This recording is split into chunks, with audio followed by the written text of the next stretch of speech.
welcome to Where Hearts Rest.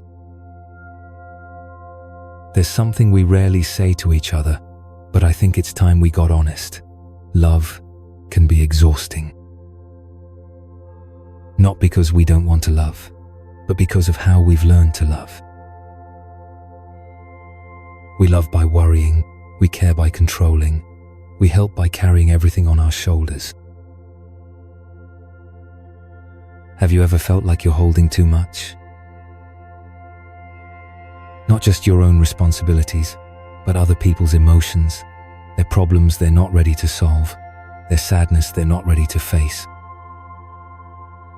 And then you wonder, why do I feel guilty for wanting to feel light? This isn't your fault.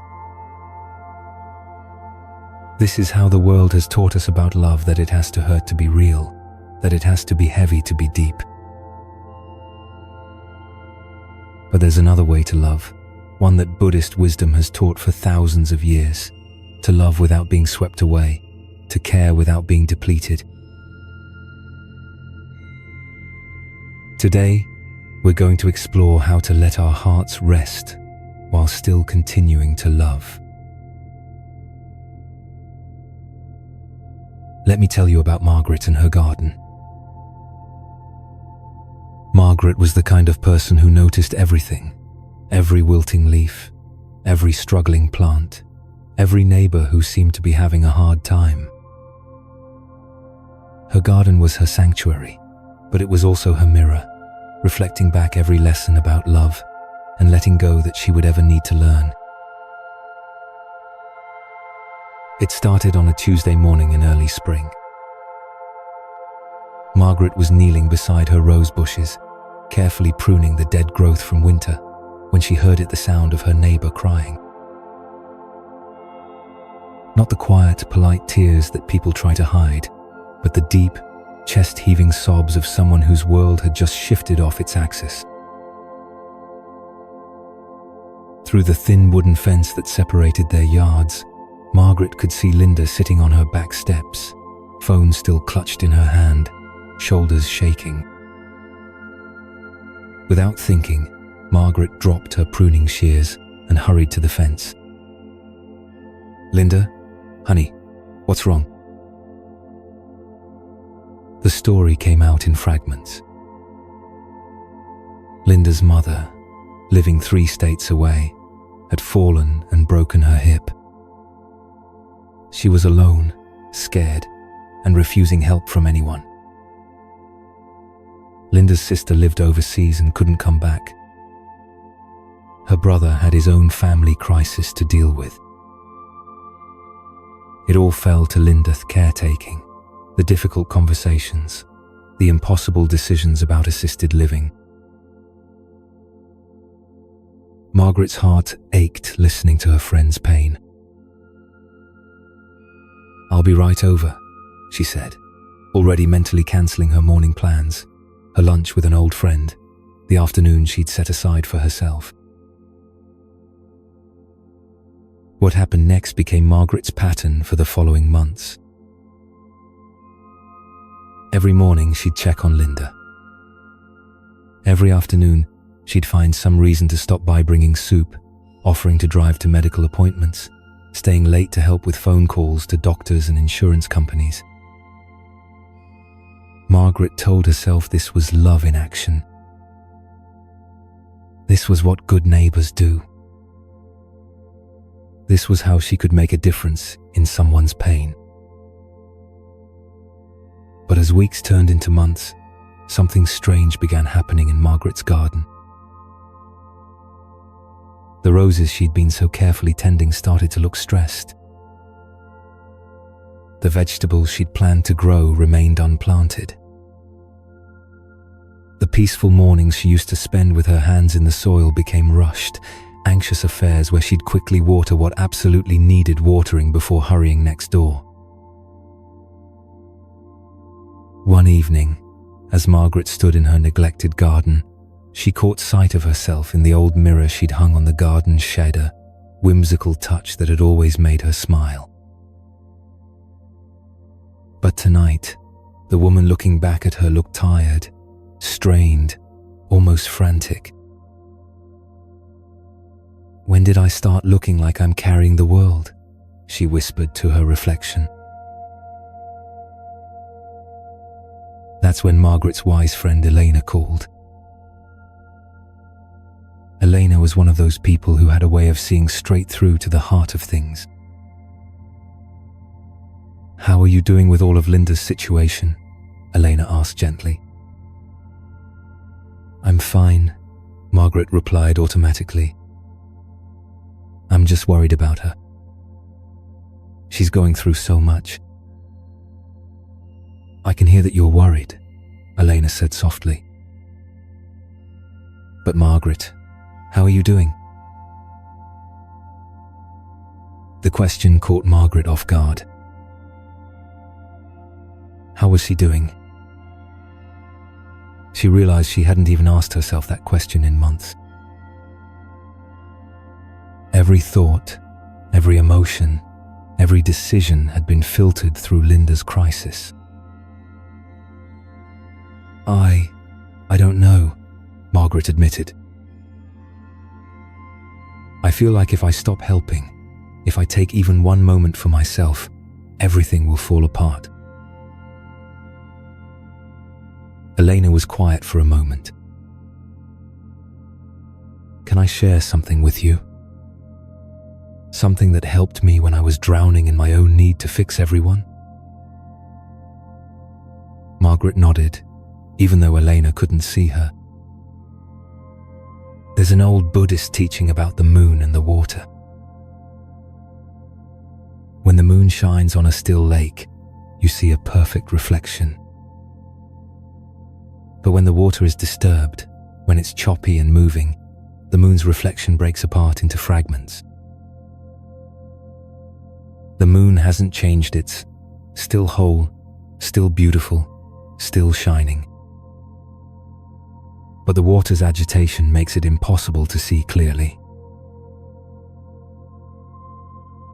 Margaret sank into her garden chair, the old mirror catching the last light of sunset. "Your love for Linda is like that moon," Elena continued. "It's beautiful and constant. But when you're agitated, when you're carrying her pain as if it were your own emergency, the reflection gets distorted. Your love becomes anxiety. Your care becomes control. But how do I help her without caring so much that it hurts?" Margaret asked. "You don't care less," Elena said gently. "You care differently. You learn to be present with her pain without making it your pain. You learn to love her journey without needing to control her destination." That night, Margaret sat in her garden for the first time in months. Really sat. Not planning what to do for Linda tomorrow, not worrying about the next crisis, just sitting. The evening air was soft, and her neglected plants rustled gently in the breeze. She looked at herself in the garden mirror again, but this time she really looked. She saw a woman who had confused love with rescue, care with control, helpfulness with taking responsibility for outcomes she couldn't actually influence. "I've been trying to be Linda's moon," she realized. "But I made myself into choppy water instead." The next morning, Margaret did something that felt almost revolutionary. She tended her garden first. She spent an hour with her hands in the soil, feeling the earth's steadiness, before she even thought about Linda's needs. When she did call Linda, something was different. She listened, without immediately jumping to solutions. When Linda cried, Margaret felt compassion without feeling panic. When Linda shared her fears about her mother, Margaret offered presence without offering to take over. "You sound different today," Linda said after they'd talked for a while. "Calmer." Margaret looked out at her garden, where the roses were already looking more vibrant after just one morning of focused attention. "I think I'm learning the difference between loving you and carrying you," she said. Over the following weeks, Margaret developed what she started calling her mirror practice. Every morning, before doing anything for anyone else, she would look at herself in the garden mirror and ask, "Am I acting from love or from anxiety? Am I offering help or taking over? Am I present with what is or trying to control what will be?" Gradually, something beautiful happened. As Margaret stopped carrying Linda's crisis as her own emergency, Linda began to find her own strength. She started making decisions about her mother's care with more confidence. She began reaching out to other support systems. She even started coming over to help Margaret in the garden, finding that the simple act of nurturing growing things helped her process her own grief and worry. "I don't know what shifted," Linda said one afternoon as they worked side by side, planting late summer vegetables. "But I feel like I can breathe again. And it's not because my mother's situation got easier, it's because I stopped feeling like I had to figure it all out right now." Margaret smiled, understanding exactly what Linda meant. "Sometimes the most loving thing we can do is stop trying so hard to love," she said. Months later, as autumn painted Margaret's garden in gold and crimson, she stood once more in front of her garden mirror.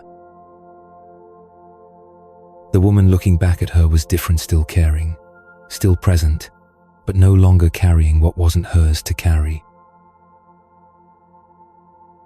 The mirror had taught her Buddhism's deepest lesson about loving kindness. True compassion isn't about taking away someone's journey, but about walking alongside them without losing yourself in their path. It's about loving with open hands rather than grasping fists. The garden flourished. Linda's strength grew. And Margaret learned that sometimes the most profound way to care for someone is to take exquisite care of yourself, first not as selfishness, but as the very foundation that makes authentic love possible. In the Buddhist tradition, this is called loving without attachment, caring deeply while holding lightly, being fully present without needing to control the outcome. It's the difference between being someone's moon-steady, constant, illuminating, and being their choppy water, reflecting their pain back to them in fragmented, distorted ways. Margaret's mirror now hangs in her garden as a daily reminder. Before you can clearly reflect love to others, you must first see yourself clearly. And what you'll find when you look honestly is that you've always been enough, exactly as you are. 3 months after Margaret discovered her mirror practice in the garden, Linda began noticing changes in how she approached life. The strength she found in caring for her mother didn't just come from Margaret's support, but from learning to let go of the need to control everything. That's why when the young woman next to Linda's workspace, a designer named Anna, started sharing her struggles, Linda recognized a younger version of herself.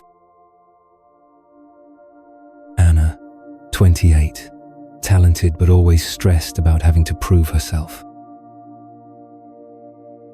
I don't understand why I'm so exhausted, Anna said during lunch in the park near their office. I have a job I love, decent pay. Everyone says I'm successful. But I feel like I'm running on a treadmill that never stops. Linda looked at Anna wide eyes with dark circles, hands trembling slightly from too much coffee, and the way she constantly checked her phone as if waiting for some important message.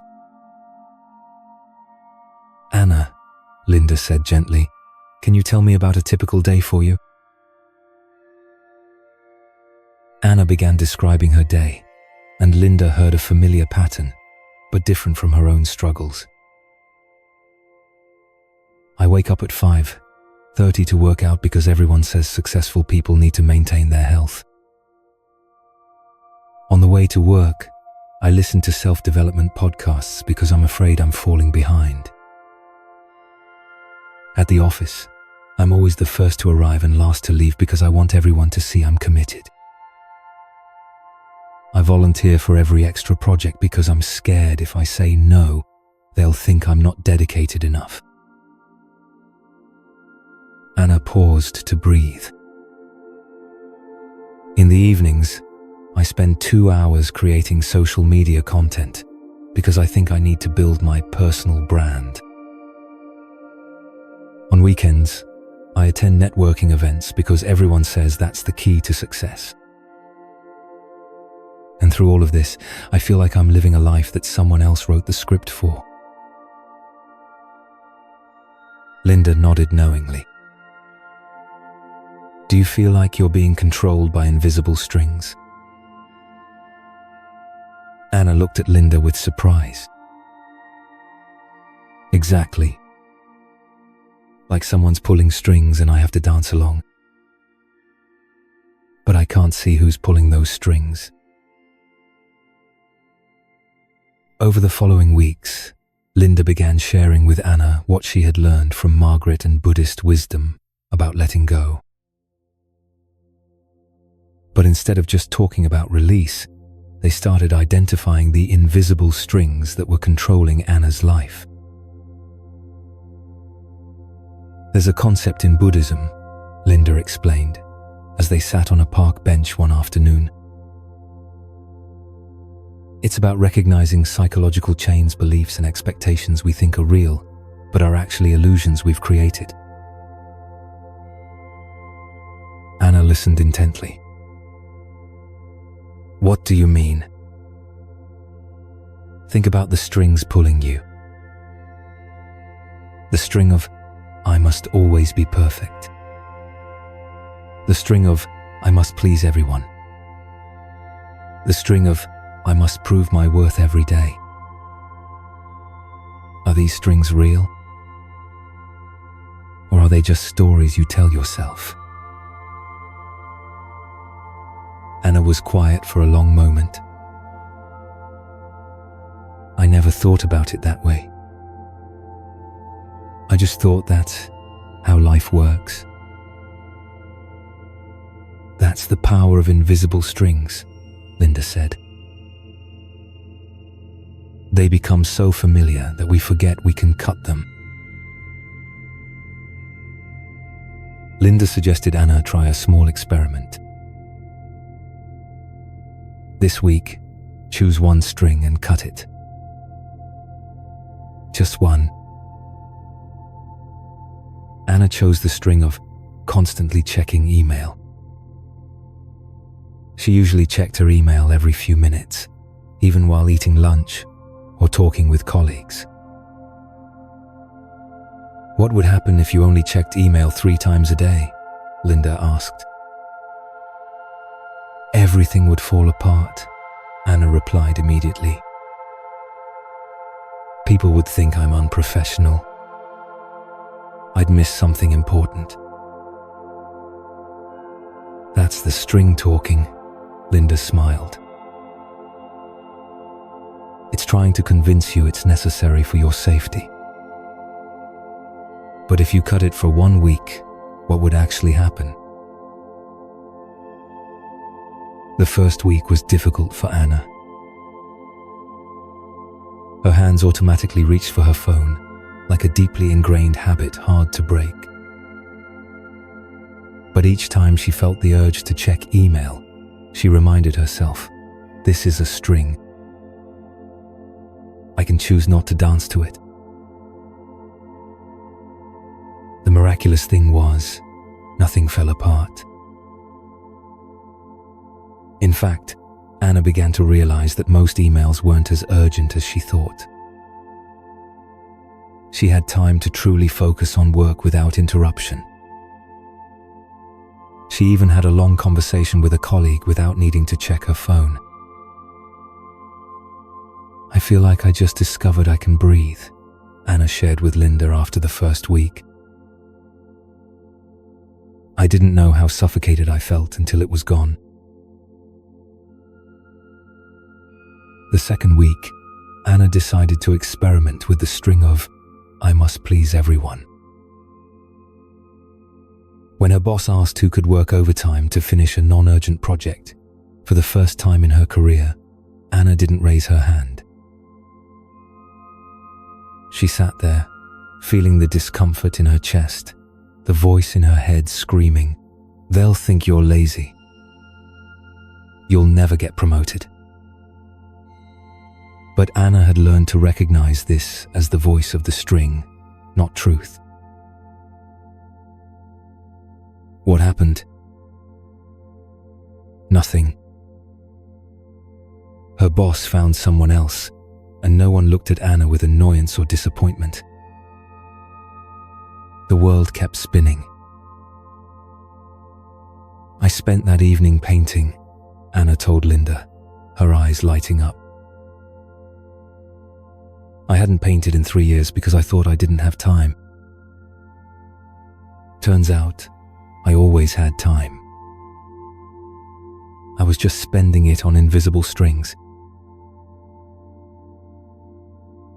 One day, Linda decided to introduce Anna to Elanathi Y's friend, who had helped Margaret understand the difference between loving and carrying. They met at a small cafe, and Elena listened to Anna's story with compassionate attention. You're learning a very important lesson, Elena said after Anna told about her string-cutting experiments. In Buddhism, we call these strings tanha craving and clinging. Not clinging to objects, but clinging to ideas about how we think we must be. Elena took a sip of tea. There's a Buddhist story about a man carrying a heavy basket on his shoulders. Someone asked him why he didn't put the basket down. He replied, because I forgot I could put it down. Most of us carry invisible baskets, expectations, roles, stories about how we should be. And we carry them so long we forget we can put them down.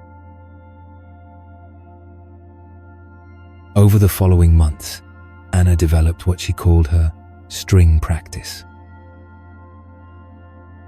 Each week, she would identify another invisible string and carefully cut it. The string of, I must attend every social event. The string of, I must post on social media daily. The string of, I must always have answers to everything. With each string cut, Anna felt lighter. She began making decisions based on what she actually wanted, not on what she thought she should want. She declined invitations that brought no joy. She spent weekends reading instead of networking. She started saying, I don't know, when she really didn't know. Instead of giving answers she thought people wanted to hear. The strange thing is, Anna shared with Linda and Elena one autumn afternoon, people seemed to respect me more when I stopped trying to impress them. And my work is actually better when I focus on quality instead of trying to do everything. Anna began to notice that her freedom didn't just affect herself. When she stopped working unnecessary overtime, other colleagues began setting their own boundaries. When she admitted what she didn't know, the atmosphere in meetings became more comfortable and honest. When she stopped forcing posts on social media, her friends began sharing more deeply about their real lives. Maybe, Anna reflected, invisible strings don't just bind us. They bind everyone around us. When we cut them, we give others permission to do the same. Elena nodded with a knowing smile. That's true. Compassion not just freeing yourself from suffering, but by your example, allowing others to find freedom too. You've become a mirror that others can see themselves in, not through the lens of expectations, but in the light of truth. As winter arrived, Anna had discovered that most of the strings that once controlled her life were illusions. They were created by fear, nurtured by habit, and maintained by lack of awareness. But most importantly, she learned that freedom doesn't come from cutting all strings at once. That would be chaos. Freedom comes from carefully, compassionately, and patiently cutting them one by one, allowing yourself to gradually find your true path. In the Buddhist tradition, this is called vimutti, liberation. Not liberation from life, but liberation to live fully. Not liberation from relationships with others, but liberation to relate more authentically. Anna had learned that the strongest invisible strings aren't what others place on us, but what we place on ourselves. And the sweetest freedom isn't being able to do whatever we want, but being able to become exactly who we are without masks, without performance, without invisible strings. A few months after Anna began her journey of cutting invisible strings, she found herself wanting to understand Elena more deeply, the wise woman, who always seemed to have the right answer at the right time. How did Elena find such peace? Had she always had it, or had she once struggled like they did? One autumn afternoon, as the three women, Margaret, Linda, and Anna, sat in Margaret's garden, now lush and green again, Anna decided to ask, Elena, would you tell us about your own journey? Have you always had this peace, or were you once out of control like us? Elena smiled, looking out at the rose bushes, changing their leaves. My story? Oh, my dear, I used to be the most tightly clenched person you'd ever meet. 15 years ago, Elena began, I was a successful architect with a small firm. I had a wonderful husband named David, and we were trying to have children. I thought that if I planned enough, worked hard enough, and controlled every detail, I could create the perfect life. Elena paused, her eyes distant. I had lists for everything. Lists for work, for trying to conceive, for marriage, for health, for finances. I thought happiness was just one completed checklist away. Margaret nodded knowingly. You thought you could control everything? Not just thought, Elena laughed ruefully. I believed it was my responsibility. I believed that if something didn't go according to plan, it was because I hadn't tried hard enough, hadn't planned well enough, hadn't controlled tightly enough. Then life started refusing to follow my script, Elena continued. After 2 years of trying, we still hadn't conceived. The doctors couldn't explain why. Nothing was wrong, but nothing was right either. The business began struggling when the economy turned. Clients I'd cultivated for years suddenly cancelled projects. Elena's voice grew quiet. And David, me patient, understanding husband, began to feel like we were living in a spreadsheet instead of a marriage. He said I'd turned love into a project to be completed. Anna leaned forward. How did that feel? Panicked, Elena admitted. I gripped tighter. I made more plans, controlled more, tried harder. I scheduled everything from doctor's appointments to conversations with David. I thought if I just held on tight enough, I could force life to happen the way I wanted. The night everything changed was on a Friday evening in March. I'd had a terrible day, lost a major client, got disappointing test results, and David said he'd be staying late at the office instead of coming home for the scheduled dinner I'd prepared. Elena took a deep breath. I sat alone in the kitchen with a perfect meal no one was eating, and I felt like everything was falling apart. Not because of what I was losing, but because I realized I'd never really had any of it. I'd spent 5 years trying to orchestrate life instead of living it. Linda asked gently, "What did you do?" I cried, Elena said simply. Not the angry, frustrated kind of crying. The kind of crying that comes from finally letting go. And in that moment, I looked down at my hands. Have you ever really looked at your hands when they're clenched?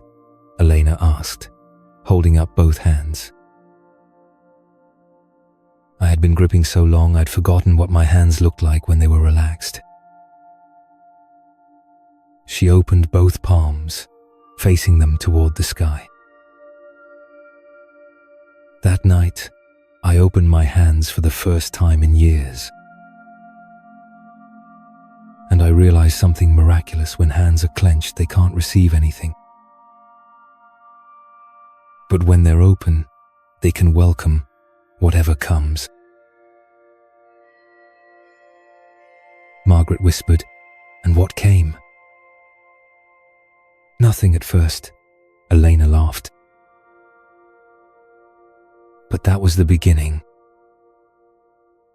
For the first time in years, I didn't try to fill the emptiness immediately. I just sat with the void, with the not knowing, with the lack of control. In the days that followed, I practiced what I called open hand meditation, Elena explained. Every morning, I'd sit quietly for 5 minutes with my hands open on my lap. Whenever I felt the urge to control something, I'd look down at my hands and ask, what am I gripping? And what would happen if I opened my hands? Anna wondered, was it difficult? Not controlling. Terrifyingly difficult, Elena admitted.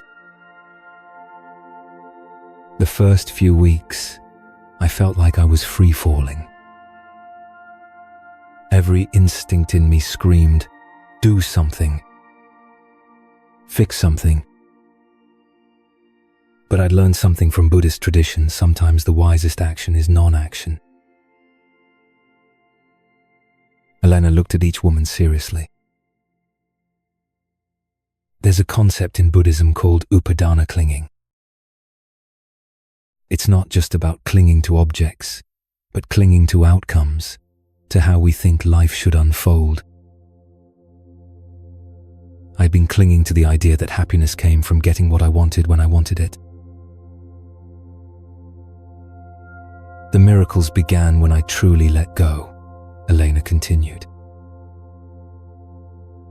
Not letting go of hope or effort, but letting go of gripping outcomes. David started coming home earlier, not because I scheduled it, but because he wanted to. New clients began arriving not through perfect marketing plans, but through natural referrals. Linda asked, "What about having children?" Elena smiled peacefully. After 6 months of practicing open hands, I realized I'd spent so many years trying to get pregnant that I'd forgotten how to enjoy being married. David and I decided to take a year just to love each other, no schedules, no pressure, no expectations. She paused, eyes sparkling. And that was the year we conceived. Not because we stopped trying, but because we stopped clinging to trying. There's a difference. Now I live by the philosophy of open hands, Elena shared. In work, I give my best effort, then open my hands to the results. In relationships, I love fully, then allow others the freedom to become who they want to be. With my child, I nurture with all my love, then trust in her individual journey. Margaret asked, "But how do you not worry? How do you not want to control?" "Oh, I still want to," Elena laughed. The difference is now I recognize when I'm gripping. I can feel it in my body-tight shoulders, clenched jaw, hands in fists. And I have a choice: continue gripping and suffering, or open my hands and trust. Anna asked, "But doesn't opening your hands mean not caring anymore?" Quite the opposite, Elena emphasized. Open hands are the expression of the deepest compassion. When I grip, I'm telling the universe, I don't trust you to take care of this. When I open my hands, I'm saying, I trust in wisdom greater than my own. Elena looked into each face. True compassion isn't about getting what we want for the people we love. It's about loving them enough to allow their lives to unfold, even when it's different from what we planned. Every day, I practice what Buddhist tradition calls metta-loving kindness, Elena explained. But true metta isn't just sending love. It's sending love with open, hands-loving without needing to possess, caring without needing to control, hoping without needing guarantees. Linda asked, "Could you teach us this practice?" Eleanor nodded. It's simple but not easy. Each morning, sit quietly with your hands open on your lap. Breathe and ask yourself, what am I gripping today?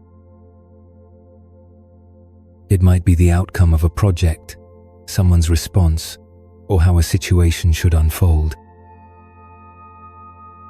She continued, then, with each exhale, imagine opening your hands and releasing. Not releasing care, but releasing the need to control how that care manifests. As the afternoon drew to a close, Elena stood and opened her hands, palms facing the sky. Open hands aren't just a symbol of letting go. They're a symbol of trust, of compassion, and of love that isn't afraid. Margaret, Linda, and Anna stood as well, mirroring Elena's gesture. In that moment, 4 women stood in the garden with open hands, each carrying their own story of learning to let go. "Open hands," Elena said softly, "are how we tell life, I trust you. I trust this journey, even when I can't see the destination. I trust love, even when it doesn't look like what I planned." In Buddhist tradition, this is called parikaga, selfless sacrifice. Not sacrificing what we have, but sacrificing the need to control what we have. It's the deepest act of compassion, trusting life enough to live it with open hands. As the sun set through the leaves, 4 women stood in silence, understanding that sometimes the greatest gift we can give to ourselves and to those we love is hands opened wide, ready to receive whatever life brings. 6 months after their sacred afternoon in Margaret's garden, the 4 women had developed a rhythm. Every other week, they gathered, sometimes in the garden, sometimes at Elena's house, sometimes at a quiet cafe. They called it their circle of open hearts, and it had become the anchor point in each of their lives. That's how Anna found herself, on a rainy Thursday evening, sitting across from a young man named David, who had just started at her design firm. David, not Elena's husband, but a different David altogether, was 24, brilliant, and drowning in what looked remarkably like her old patterns. "I don't understand what's wrong with me," David said, stirring his coffee for the 5th time without drinking it. "I have everything I thought I wanted. I graduated top of my class, landed this amazing job, my parents are proud, my girlfriend thinks I'm successful. But inside," he gestured helplessly, "inside feels like chaos." Anna recognized that gesture. She'd made it herself in this very cafe months ago, when Linda first asked her about her invisible strings. "Tell me about the chaos," Anna said gently, surprised by how naturally Elena's compassionate tone had become her own. David began describing what Anna now understood as the storm of unexamined thoughts and emotions. "It's like my mind never stops. I wake up and immediately start thinking about everything I need to do, everything that could go wrong, everything I should have done differently yesterday. At work, I'm analyzing every conversation, every email, every look people give me." He rubbed his temples.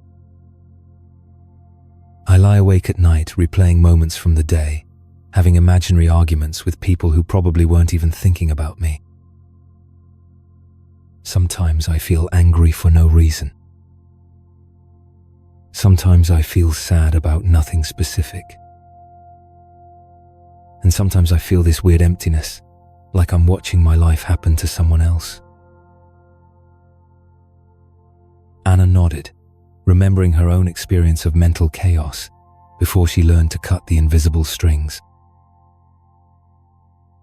"David, can I ask you something? When you're having all these thoughts and feelings, where are you in relation to them?" David looked confused. "What do you mean?" "I am them.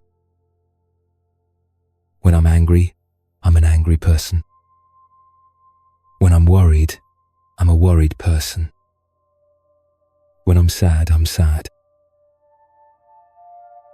That's exactly what I used to think," Anna said.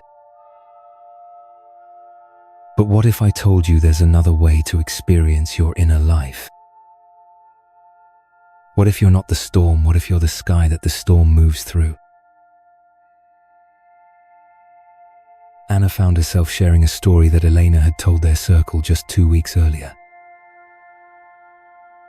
There's a Buddhist teaching about the nature of consciousness. Imagine the sky vast, open, clear. Now, imagine clouds moving across it. Dark storm clouds, light fluffy clouds, dramatic sunset clouds. The clouds change constantly, but the sky remains unchanged. David leaned forward, intrigued despite himself.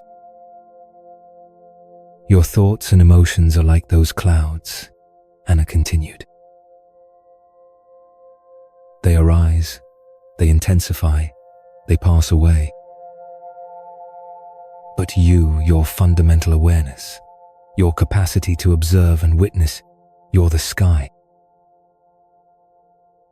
The sky doesn't become the storm just because storm clouds pass through it. But it feels like I become the storm, David protested. When I'm anxious, I don't feel like I'm watching anxiety. I feel like I am anxiety. Anna smiled, remembering asking Elena almost the exact same question. That's because you've learned to identify with the weather instead of recognizing yourself as the sky. It's the most natural mistake in the world. We all make it until someone teaches us differently. So how do you not be the storm? David asked. Anna thought about the practices her circle of women had developed over the months. It starts with a simple recognition. The next time you notice you're caught in a mental storm worry, anger, sadness, whatever tree saying to yourself, I notice I'm having the thought that, or I notice I'm feeling. David looked skeptical. That's it? Try it right now, Anna suggested. What's happening in your mind this moment? David closed his eyes briefly. I'm thinking that this sounds too simple to work, and I'm feeling frustrated that I can't just fix myself, and I'm worried that I'm broken somehow. Perfect. Now try this. I notice I'm having the thought that this sounds too simple. I notice I'm feeling frustrated. I notice I'm feeling worried about being broken. David repeated the phrases, and something shifted in his expression. Oh, that's different. It's like stepping back from them. Exactly, Anna said. You just became the sky observing the weather instead of being the weather. In Buddhist practice, this is called Sakshibhava witness consciousness. You're learning to identify with your awareness rather than with the contents of your awareness. 2 weeks later, David faced his first real test. His girlfriend Emma called him at work to say she needed space to figure things out. The relationship he'd been planning to propose in, the future he'd carefully mapped out, suddenly felt uncertain. David's first instinct was to become the storm toe, let the anxiety, anger, and heartbreak completely consume him. For about an hour, he did exactly that. He paced his apartment, wrote angry texts he didn't send, and spiraled into worst-case scenarios. Then he remembered Anna's words about being the sky. He sat down, put his hands on his knees, and took a breath. "I notice I'm having the thought that my life is falling apart," he said aloud to his empty apartment. "I notice I'm feeling panicked about being alone. I notice I'm having the thought that I did something wrong." The storms didn't disappear. The hurt and fear were still there. But something profound had shifted. He was no longer drowning in them. He was witnessing them. The next day, David called Anna. "Something incredible happened," he said. I'm still sad about Emma, and I'm still scared about what happens next. But it's like, I'm sad, but I'm not sadness itself. Does that make sense?" Anna felt a familiar warmth in her chest, the same feeling she'd had when she first cut an invisible string. "Perfect sense. You're learning that you can feel your feelings without being swallowed by them. You're discovering what Elena calls loving presence with what is." "I want to understand this more," David said. "Is there? Would your group of women mind if I learned from you all sometimes?" Anna smiled, thinking of how their little circle had begun with Margaret's simple mirror practice and grown into something none of them had expected. "Actually, I think they'd love to meet you. We're having a gathering this Sunday at Margaret's garden. Would you like to come?" That Sunday, David found himself sitting in Margaret's garden with 4 women who had each walked their own path to this understanding. He shared his story, the hurricane mind, the girlfriend's departure, his discovery of sky consciousness. Elena listened with the deep attention that had become her trademark. "David, you've stumbled onto something that takes many people years to understand. In the Zen tradition, there's a saying, 'You are the sky, everything else is just weather.'" Margaret added, "It's like my mirror practice, but turned inward. Instead of seeing clearly in the garden, you're seeing clearly in the mind." Linda nodded. "And it's connected to cutting the invisible strings. When you're the sky, you can see which thoughts are just passing clouds and which ones are strings trying to pull you into old patterns." Anna felt a deep satisfaction watching David's face light up with recognition. "This is exactly what happened to me when I learned about invisible strings. I thought I was my need for approval, my perfectionism, my anxiety. But those were just weather patterns in the sky of who I really am." Elena suggested they teach David a formal practice. "Every morning spend 5 minutes in what we call sky meditation. Sit quietly and simply notice whatever arises in your awareness, thoughts, feelings, sensations, sounds. But instead of engaging with any of it, practice being the space in which it all appears.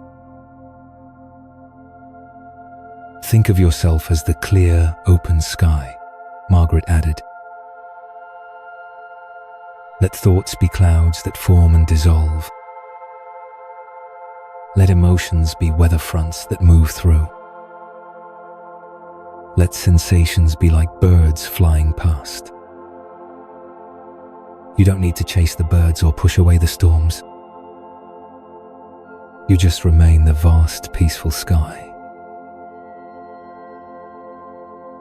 David practiced this with them that afternoon, and something clicked. It's like I've been living in a house and thinking I was the house. But actually, I'm the space that the house sits in. Elena smiled. Beautiful metaphor. And the freedom comes from realizing that no matter what happens in the house, whether there's a party or an argument or a mess, the space itself remains unaffected. Over the following months, David brought this sky awareness into every aspect of his life. When his boss criticized a project, David noticed the defensive thoughts and hurt feelings arising, but he didn't become them. When Emma eventually reached out to talk, he could listen with presence instead of reactivity. Most surprisingly, David began sharing this understanding with other young people at work. I started just by asking the question Anna first asked me, he told the group. Where are you in relation to your thoughts? It's amazing how many people have never considered that there might be a difference. The circle began to realize they had created something larger than their individual healing. They were developing a way of being that naturally spread to others, not through preaching or convincing, but through the simple presence of people who had found the sky within themselves. As autumn turned to winter, their circle had grown to include 8 people diverse in age, background, and life circumstances, but united in their discovery of what Elena called spacious awareness. The beautiful thing about sky consciousness, Elena reflected during one of their gatherings, is that once you find it, you can't lose it. The storms still come, they're part of life.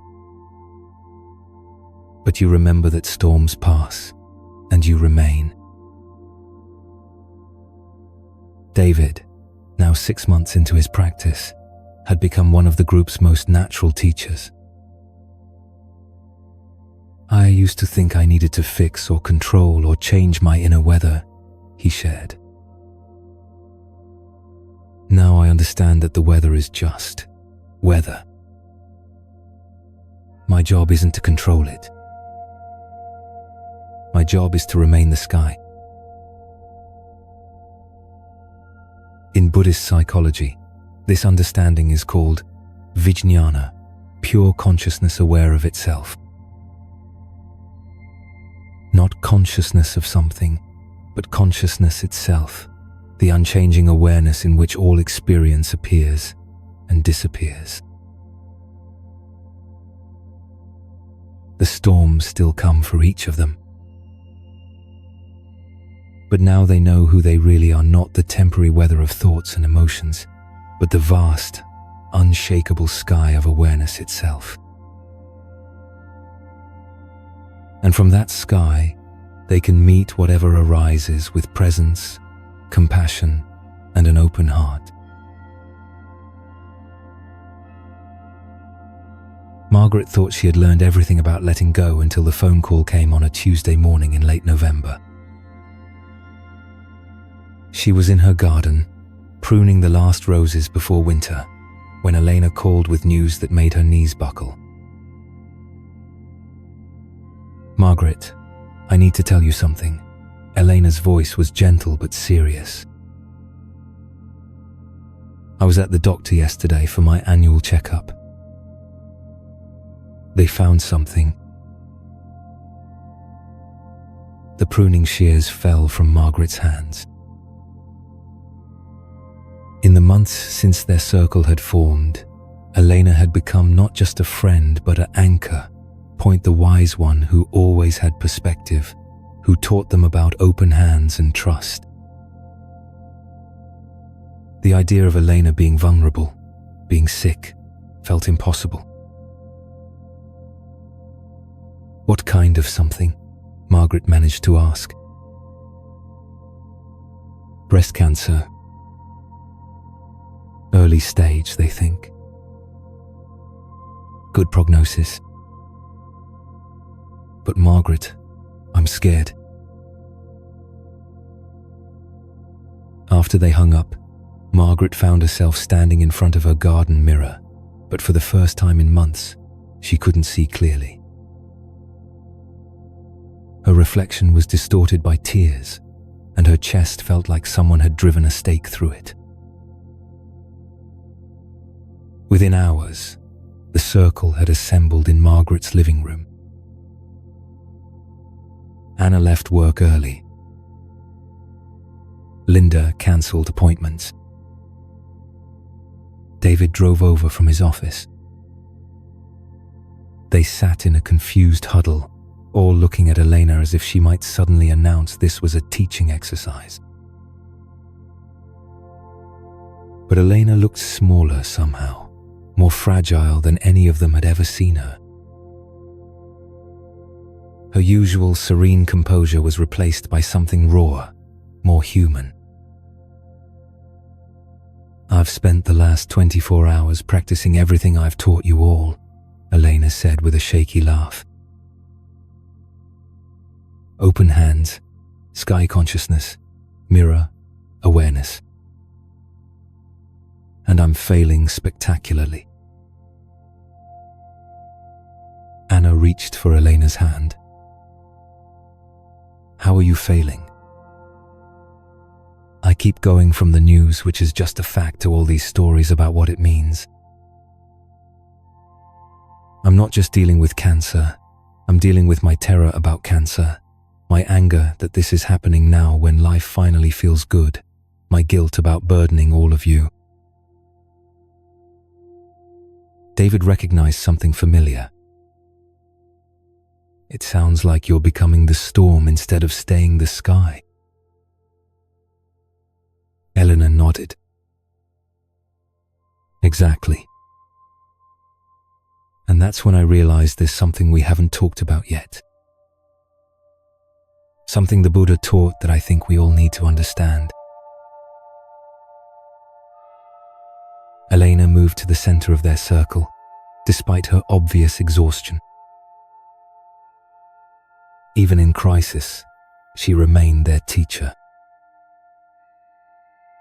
"The Buddha told a story about 2 arrows," she began.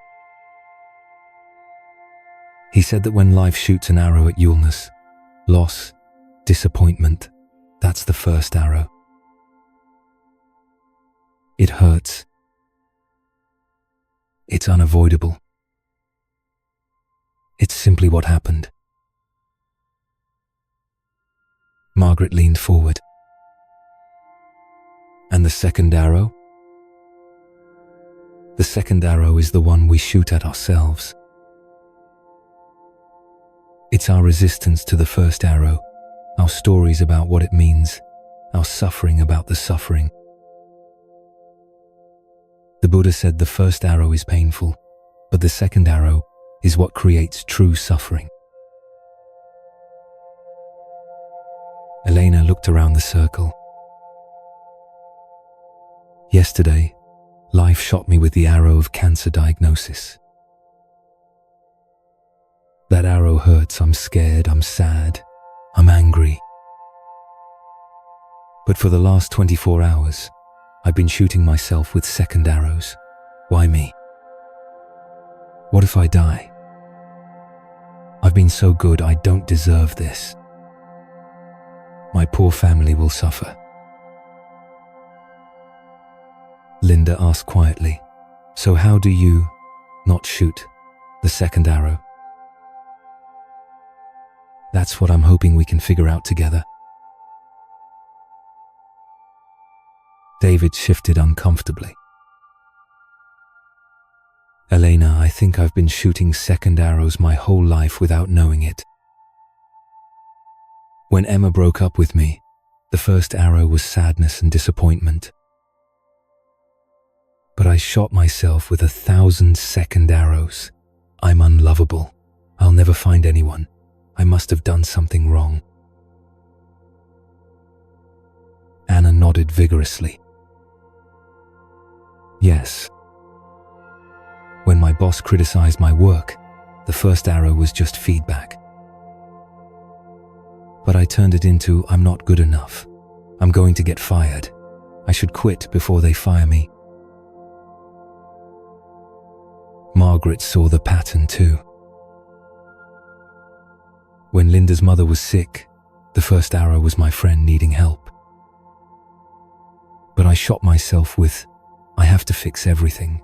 If I don't help enough, I'm a bad person. Her pain is my responsibility. Elena smiled through her exhaustion. You're all getting it. We take inevitable human pain and amplify it with stories, resistance, and mental elaboration. We suffer not just from what happens, but from our relationship to what happens. Over the following weeks, as Elena began treatments, their circle became a laboratory for exploring the difference between pain and suffering. They met more frequently, sometimes just to sit with Elena during her difficult days, sometimes to practice what they started calling single arrow awareness. When I feel the nausea from chemo, Elena shared during one gathering, I try to just let it be nausea. Not I hate this, not this is terrible, not I can't handle this. Just the physical sensation of nausea witnessed by the sky of my awareness. Anna brought her own second arrow discovery. I realized I've been shooting second arrows about having shot second arrows. Like, I'd catch myself in a worry spiral, then worry about being a warrior. Second arrows about second arrows. David laughed. I do that too. I notice I'm becoming the storm, then judge myself for not staying the sky, then feel bad about judging myself. Margaret found the teaching revolutionizing her garden practice. When I see a plant dying, the first arrow is just plant dying. But I was shooting second arrows. I'm a bad gardener. I should have known better. Everything I touch dies. Now I can just witness plant death as part of the natural cycle.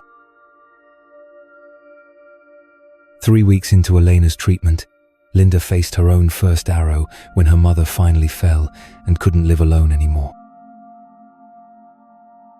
Instead of automatically shooting second arrows about being a bad daughter or feeling guilty about assisted living, Linda practiced what their circle had been learning. I let myself feel sad about Mom's decline, Linda shared. That's the first arrow grief about aging and loss of independence. But I didn't shoot second arrows about being selfish for wanting my life back or being weak for feeling overwhelmed. Elena, despite her own challenges, guided Linda through the practice. How did it feel to just let the sadness be sadness? Cleaner, Linda said. Purer. Still painful, but not complicated. Like the difference between physical pain and emotional drama about physical pain. As Elena's treatment progressed, something unexpected happened. Her vulnerability and realness drew people deeper into authenticity. David brought his new girlfriend to meet the group, sharing openly about his fears of relationship. Anna's parents visited and were moved by the circle's care for Elena. Margaret's neighbor, one she'd once helped, obsessively asked to join their gatherings. You know what's ironic? Elena said during one of her stronger days. Getting cancer might be the greatest gift I've ever received.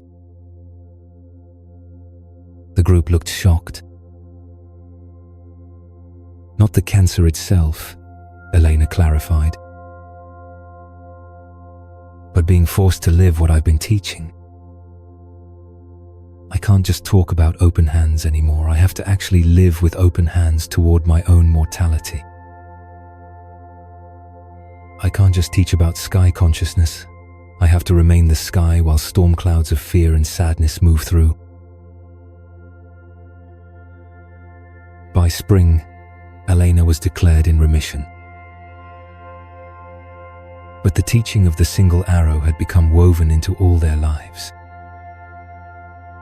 They had learned to distinguish between the inevitable difficulties of human existence and the additional suffering they created through resistance and story making. David shared how it transformed his work.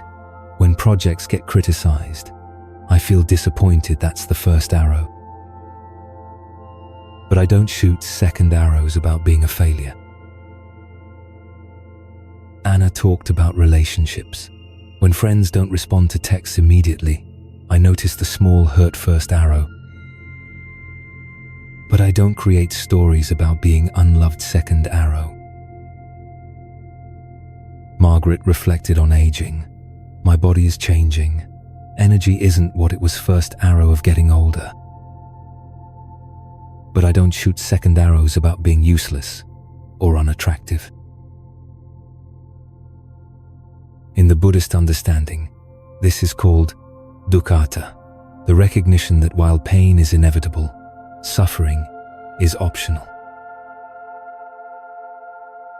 The first arrow represents what the Buddha called the pain of being human: loss, illness, death, change.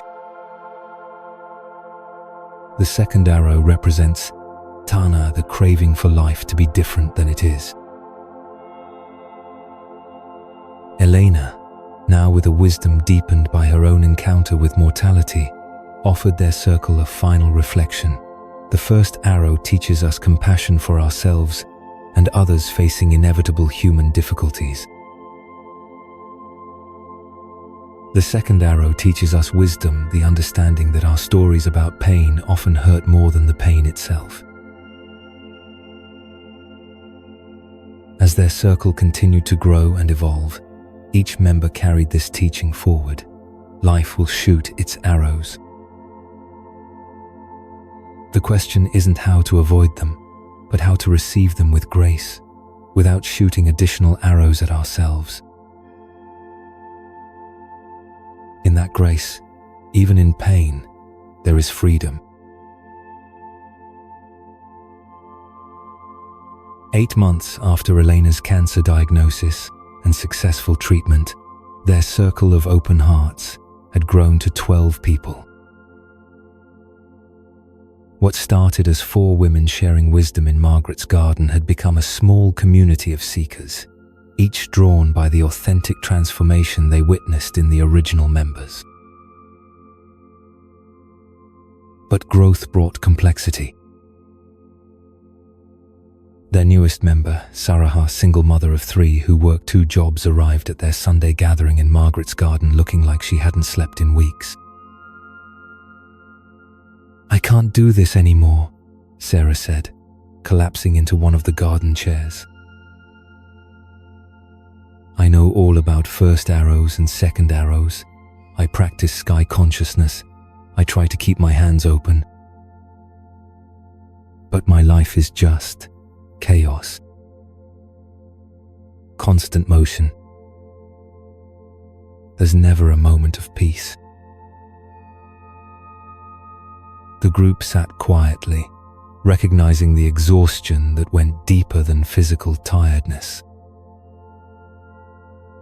Anna remembered her own days of running on the invisible strings treadmill. Elena recalled the years of trying to control every detail. But Sarah's challenge felt different, not about over-control or mental patterns, but about finding peace in the midst of unavoidable external chaos. Margaret looked around at their circle, David with his calm presence, Elena radiating the wisdom that comes from facing mortality, Linda comfortable in her own skin after years of caretaking. They had all found their version of peace, but could they teach someone how to find stillness in the eye of a storm that never seemed to pass? Elena stood up slowly, still regaining her strength from treatment. Sarah, I want to try something with all of us.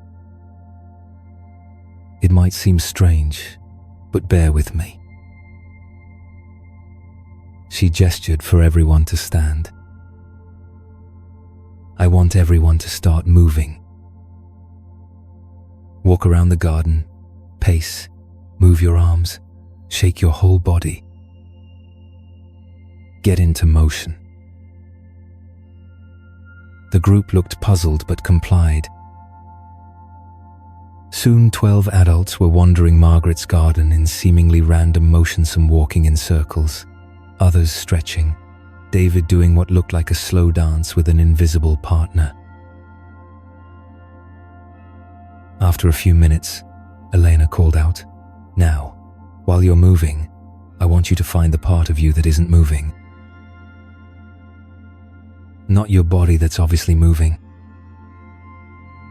But is there something inside you that remains still even while your body is in motion?" Anna, walking in a figure-8 pattern around the rose bushes, suddenly stopped. "Oh," she said quietly. "Yes. There's a watching part. A part that's observing the movement, but isn't moving itself." Sarah, who had been reluctantly pacing near the garden gate, paused too. Like the sky consciousness we learned about, but even more still? Elena smiled. Exactly. In the Hindu tradition, this is called Shiva, the stillness, at the center of all movement. In Buddhism, we call it the still point. It's the awareness that remains unchanged, regardless of what's happening around it or even within it. Elena asked them to sit back down, but to maintain awareness of that stillness they had touched. "Sarah, tell us about a typical day, but as you describe the chaos, see if you can speak from that still point rather than from the chaos itself." Sarah closed her eyes for a moment. When she opened them, something had shifted in her expression. "Okay. I wake up to my 5-year-old having a nightmare." From the still point, I notice Sarah feeling tired and concerned, but the stillness itself isn't disturbed by the child's fear. She continued, "Then the baby needs feeding while the 8-year-old can't find his homework. I notice Sarah feeling pulled in 3 directions, but the awareness watching Sarah remains calm, curious." David nodded enthusiastically. "It's like being the center of a hurricane. The winds are spinning at incredible speed all around, but at the very center, it's completely calm." Margaret added, "In my garden, I've noticed this when I'm working during a thunderstorm. My body is moving, my mind might be planning, but there's this presence that just watches it all unfold." Linda, who had been quiet during the exercise, suddenly spoke up. "This changes everything about caring for my mother. I've been thinking I need to find time away from her to find peace. But what if the peace is available even while I'm helping her with medications, even while she's confused and frustrated?" Elena encouraged her to explore this. "Tell us about yesterday with your mother, but from the still point." Linda took a breath, Mom was having a bad day, couldn't remember my name, kept asking when her mother was coming to visit. From the chaos of Linda mind, it was heartbreaking and exhausting. But from the still point, she paused, wonder in her voice. From the still point, it was just life happening. Love in action. Movement in the stillness. Anna leaned forward. So you're saying we don't have to escape our circumstances to find peace? That's exactly what I'm saying, Elena replied. The still point isn't somewhere we go, it's what we already are. It's not dependent on external conditions being peaceful.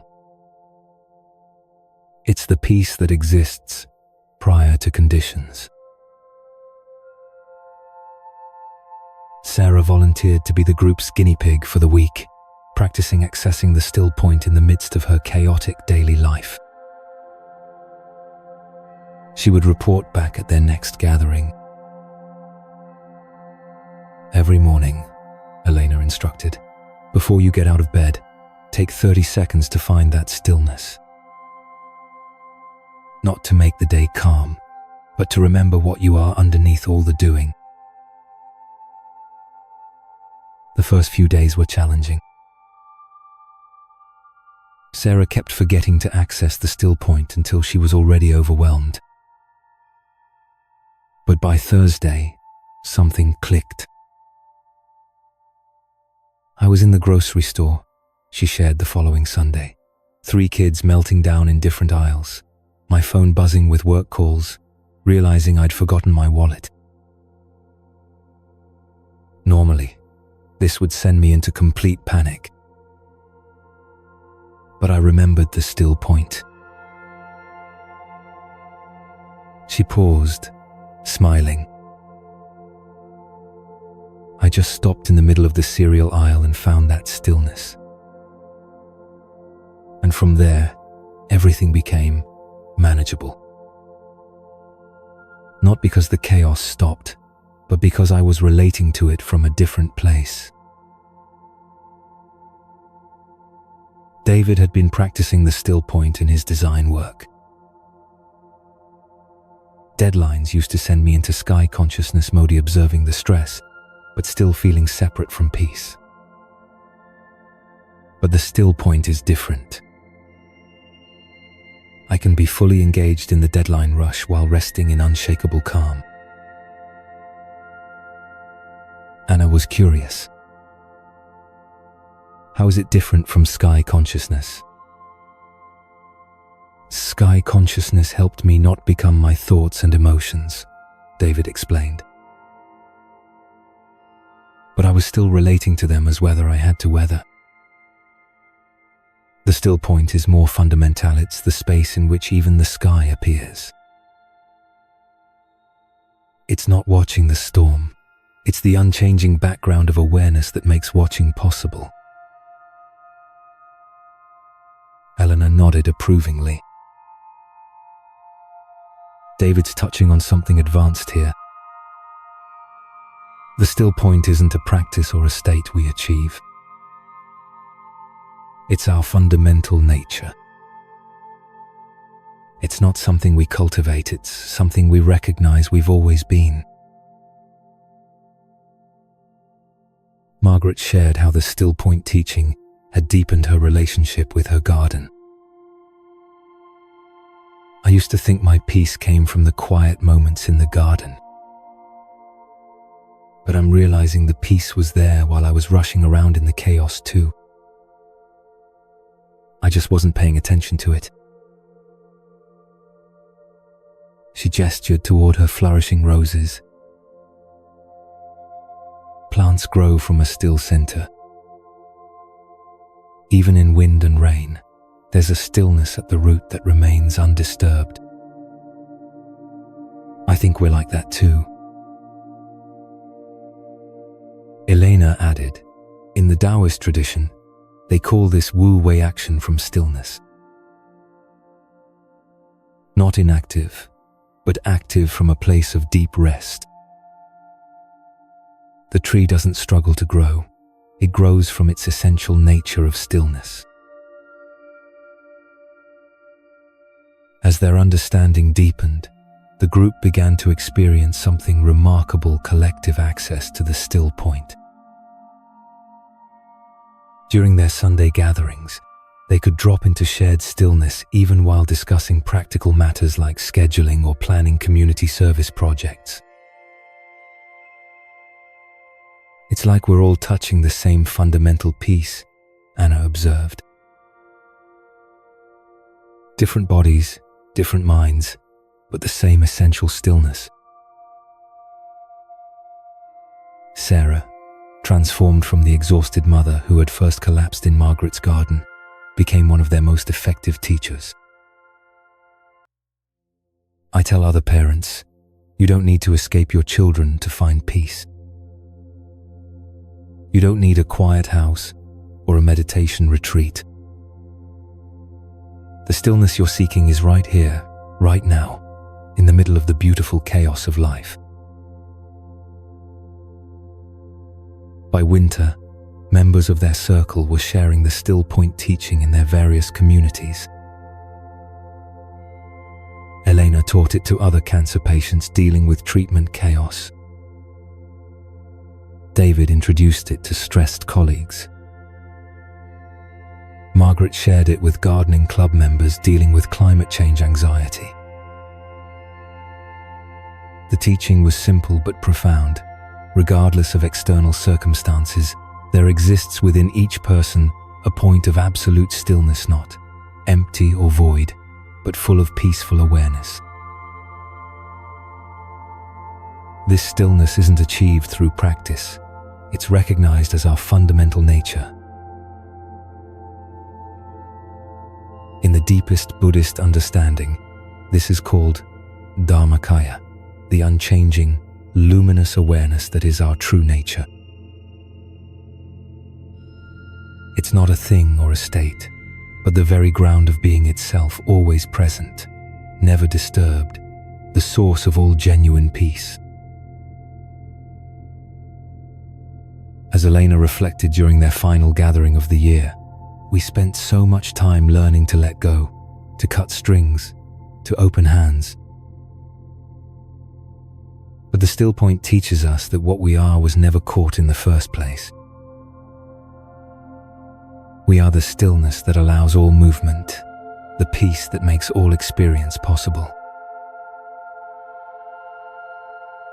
Sarah, holding her sleeping baby while her older children played quietly in Margaret's garden, embodied this teaching. In her arms, constant motion; in her being, unshakable rest. "The still point," she whispered, "is not the absence of life.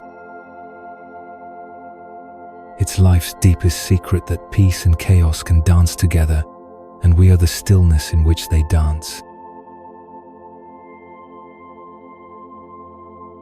One year after their first gathering in Margaret's garden, the Circle of Open Hearts faced an unexpected challenge. Several members were leaving. David had received a job offer in another city. Anna was considering a 6-month artist residency in Italy. Even Elena and her husband were talking about relocating to be closer to her aging parents after her cancer treatment. The group sat in Margaret's garden on a warm May evening, the same roses blooming that had witnessed their first tentative conversations about love and letting go. But instead of celebration, there was an underlying sadness, a resistance to the natural changes that life was bringing. "I don't want this to end," Sarah said, holding her now, walking toddler while her older children played nearby. "This circle has become my anchor. Without you all, how will I remember the still point? How will I maintain what we've learned?" Margaret felt the familiar tightness in her chest, the old urge to control, to find a way to make things stay the same.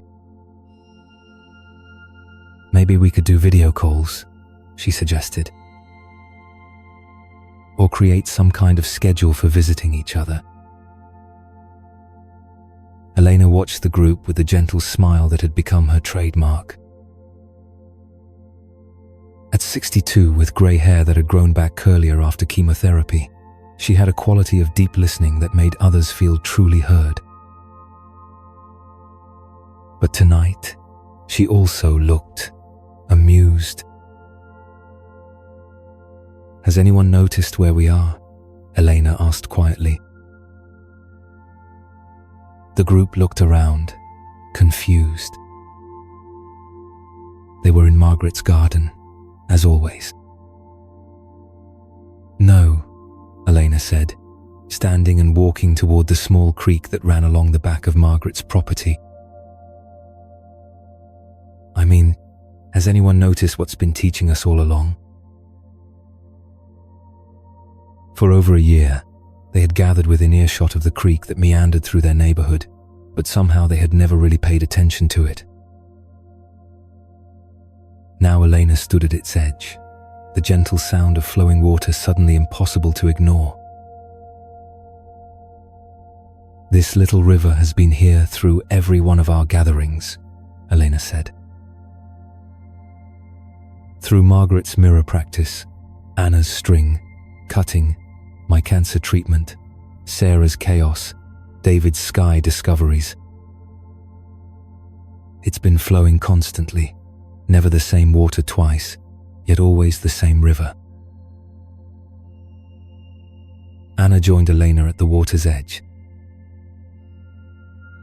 "I walk past this creek every day on my way to work, but I never really saw it." Elena knelt down and placed her hand in the flowing water. In Taoism, they say that water is the wisest teacher because it never tries to be anything other than what it is. It doesn't resist the rocks in its path. It flows around them. It doesn't cling to any one place. It moves continuously toward the sea. David crouched beside them, watching the water move over his fingers. "So what is it teaching us about this?" He gestured back toward their circle. "Everything," Elena said simply. "Look closely. What do you see?" Margaret, Linda, and Sarah gathered around the creek as well, their children naturally drawn to the water's edge. For several minutes, they simply watched the gentle current, listened to its quiet song. "It never stops moving," Linda observed. "Even when it pools in the deeper spots, it's still flowing." Sarah added, "And it's never the same water. The water that's here now will be at the next bend in a few minutes, and new water is constantly arriving." Anna's artist's eye caught something else. "But it's always the river. The banks stay the same, the general direction stays the same, even though the actual water is always different." Elena nodded. "And that's exactly what our circle is. We are the banks of this river, the form that allows the water to flow. But the water itself, the people, the stories, the specific moments, these are meant to flow through us, not to be held by us." Margaret felt something click into place, deeper than any of her previous insights. "I've been thinking about this all wrong. I thought our circle was the people in it. But actually, our circle is the space that holds whatever flows through." Elena smiled. Yes. And what's been flowing through? Wisdom, love, healing, growth. These things don't belong to us. They move through us like water through a riverbed. Our job isn't to capture them or keep them, but to provide a clear channel for them to flow. David stood up, suddenly excited. So when we leave, we're not taking the circle with us. We're taking the ability to create new channels wherever we go. Exactly, Elena said. Anna, when you go to Italy, you'll carry the riverbank consciousness with you. You'll create space for others to experience what you've learned. David, in your new city, you'll naturally form new circles because you've learned how to be a clear channel. Sarah, always practical, asked the question they were all thinking. But doesn't this mean nothing lasts? That everything we build just dissolves? Elena invited them to sit along the creek bank in a circle, their feet dangling in the water. This is where Buddhism's teaching about impermanence becomes beautiful instead of terrifying. Yes, everything changes. But look at this river, it's been flowing for thousands of years. Not the same water, but the same essential movement. She paused, watching her grandson Linda's 5-year-old, who had joined their circle several months ago, float a leaf boat downstream. The individual leaf travels and eventually reaches the sea. But the river continues to carry new leaves, new boats, new dreams. Anna understood first. So our specific circle is like one moment in the river's flow. But the river itself, the possibility of circles, of wisdom communities, of people finding each other, that's eternal. Margaret added, and we're not losing what we've learned. We're becoming part of a bigger flow, carrying the wisdom to new places, new people. Elena suggested they spend their remaining gatherings learning what she called river mind, the consciousness that flows gracefully with change rather than resisting it. In my cancer treatment, Elena shared, I had to learn to be like water. When the first arrow of diagnosis hit, I could either become ice frozen in fear and resistance, or I could flow around this obstacle, finding new channels, new possibilities. Linda nodded. Like with my mother. I spent years trying to dam up her aging, keep her exactly as she was. But when I learned to flow with her changes, to honor what was while allowing what was becoming, everything got easier. Sarah discovered river mind in her daily chaos. Instead of trying to control my children's energy, I'm learning to be like a riverbank, providing structure and direction, but letting their natural wildness flow through our home. David, who would be the first to leave in 2 weeks, made a profound connection. I've been so sad about leaving because I thought I was leaving the source of my wisdom. But the river teaching shows me that I'm not leaving the source, I'm becoming a new branch of the river. Eleanor placed her hand on his shoulder. Yes. And rivers don't grieve when their water reaches the sea. They celebrate because they fulfilled their purpose to keep life flowing, to carry nourishment wherever it's needed. Anna added, And when I come back from Italy, I won't be returning to the same river. I'll be bringing new water, new experiences, new insights to add to the flow. Over their final month together, the group practiced conscious dissolution learning to let their formal circle transform while maintaining the essence of what they'd created. They taught newcomers not as permanent members, but as temporary travelers learning to create their own channels. Margaret opened her garden to a new monthly gathering of neighbors interested in contemplative gardening. Linda started a support group for adult children caring for aging parents. Sarah created a mindful parenting circle at her children's school. "We're not ending," Elena observed during their last official gathering. "We're completing." Like a river that has successfully carried water from the mountains to the sea, we've carried wisdom from our initial struggles to a place of integration and flow. As summer began, the original core circle gathered one last time at the creek's edge.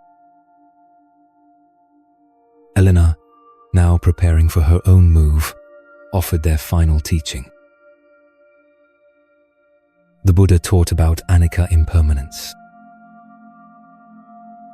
But he didn't teach it to make us sad about endings. He taught it to help us appreciate the preciousness of each moment and to trust in the continuous flow of life itself.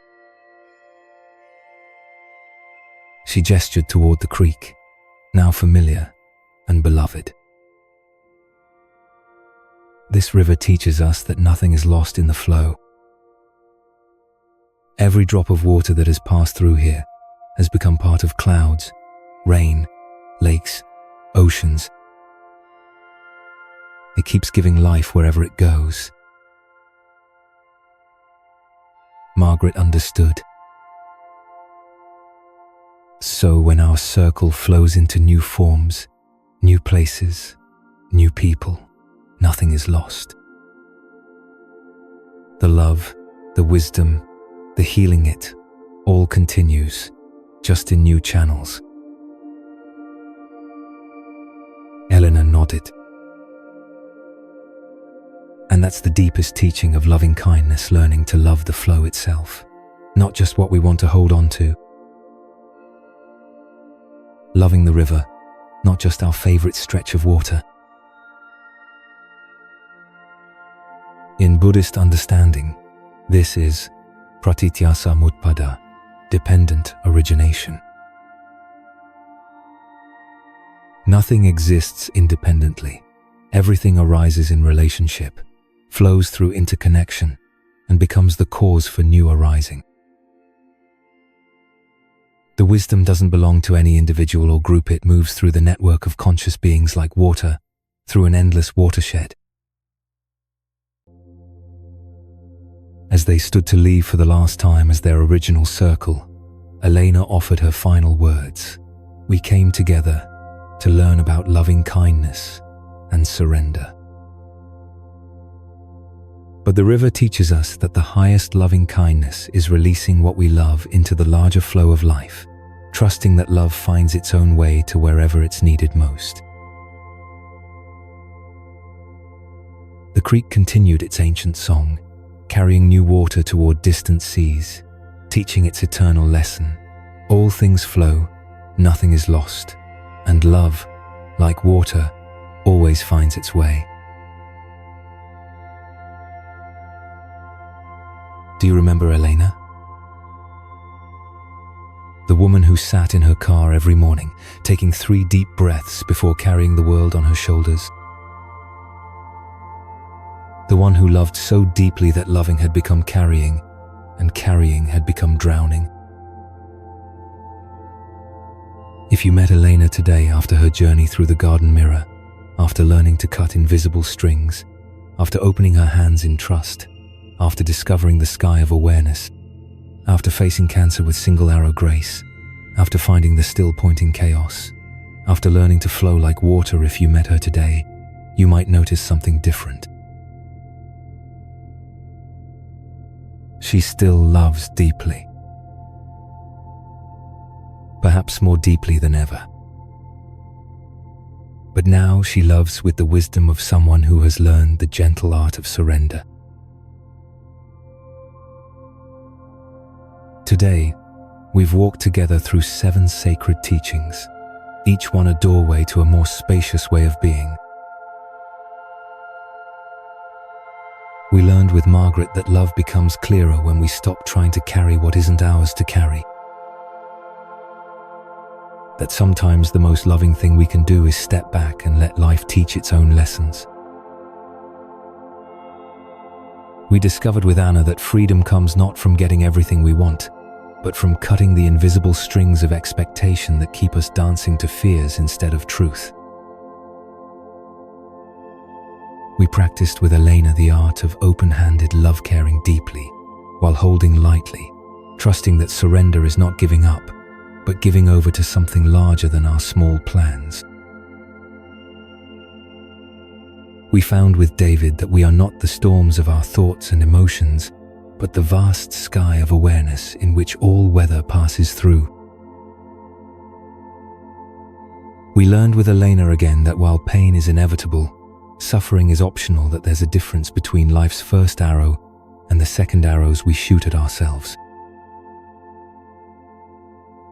We experienced with Sarah that peace isn't found by escaping chaos, but by discovering the still point that exists at the center of all movement. And finally, we understood with the river that all things flow, nothing is truly lost, and the highest love is learning to release what we cherish into the greater current of life. These aren't just beautiful ideas to admire from a distance. They're invitations to live differently, to love differently, to be differently in a world that desperately needs people who know how to care without carrying, who can love without drowning, who can be present without being consumed. Your journey doesn't end when this conversation ends. It begins. Every morning when you wake up, you have a choice. Will you love with clenched fists or open hands? Will you be the storm or the sky? Will you shoot second arrows or rest in the grace of what is? This is where hearts rest not, a place you arrive at once and stay forever, but a way of being you can return to, again and again. When life gets overwhelming, when love feels heavy, when you forget who you are beneath all the doing and striving and fixing, come back here. Come back to the mirror that shows you clearly. Come back to the practice of cutting strings. Come back to open hands, to sky consciousness, to single arrows, to the still point, to the wisdom of the river. Come back to the understanding that your heart was never meant to carry the world, it was meant to love the world. And there's all the difference. Take a breath with me now. Feel your shoulders drop. Feel your hands naturally open. Welcome home to where hearts rest. Welcome home to yourself. The love you've been seeking was always here, flowing freely, when you're not trying so hard to hold on to it. That's the gentle secret we've shared today. That's the wisdom that changes everything while changing nothing at all. Rest well, dear heart. Rest well.